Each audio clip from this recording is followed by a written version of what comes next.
લોકસભા ચૂંટણીમાં ભાજપ નેતાગીરીથી નારાજ કાર્યકરો હવે જાહેરમાં પોતાનો આક્રોશ ઠાલવી રહ્યા છે, ત્યારે બીજી બાજુ ભાજપના પાયાના કાર્યકરો કોંગ્રેસ સામે સંઘર્ષ કરીને ઊભો કરેલો જનમત અને તેના આધારે મળેલો સત્તા વૈભવ તે હવે કોંગ્રેસના આયાતી નેતાઓ ભોગવી રહ્યા છે। નમસ્કાર, ગુજરાત જો ટીવીની સાથે હું છું મિક્ષુ ઠક્કર।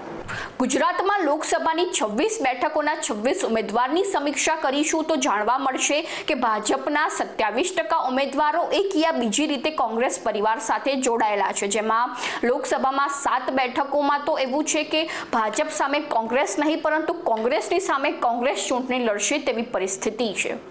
અને આ 7 બેઠકો ઉપર શોભાબેન બારૈયા તેમજ ચંદુભાઈ સિહોર, ભરત ડાભી, વિનોદ ચાવડા, પ્રભુ વસાવા, દેવસિંહ ચૌહાણ અને પૂનમ માડમનો સમાવેશ થાય છે।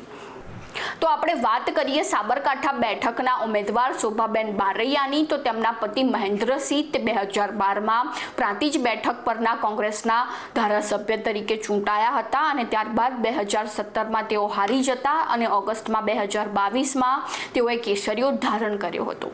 ત્યારબાદ વાત કરીએ સુરેન્દ્રનગર લોકસભા બેઠકની, તો ત્યાં ચંદુભાઈ સિહોર કે તેઓ પહેલા તાલુકા કોંગ્રેસ પ્રમુખ હતા અને ત્યારબાદ 2014માં પક્ષ પલટો કરીને તેઓ ભાજપમાં જોડાયા હતા। ત્યાર પછી વાત કરીએ ખેડા અને કચ્છના લોકસભા બેઠક ઉમેદવારની, તો દેવસિંહ ચૌહાણ અને વિનોદ ચાવડા જે બંને પહેલા કોંગ્રેસમાં સક્રિય હતા। ત્યાર પછી વાત કરીએ જામનગર લોકસભા બેઠકના ઉમેદવાર પૂનમ માડમની, તો તેઓ પહેલા કોંગ્રેસમાં સક્રિય હતા અને ત્યારબાદ ભાજપમાં જોડાયા હતા અને ત્યાર પછી કોંગ્રેસના ઉમેદવાર અને પોતાના જ કાકા વિક્રમ માડમને જંગી લીડથી હરાવ્યા હતા। તો આવી જ નવી માહિતીને જાણવા માટે ફોલો કરો જો ટીવી મિક્ષુ ઠક્કર।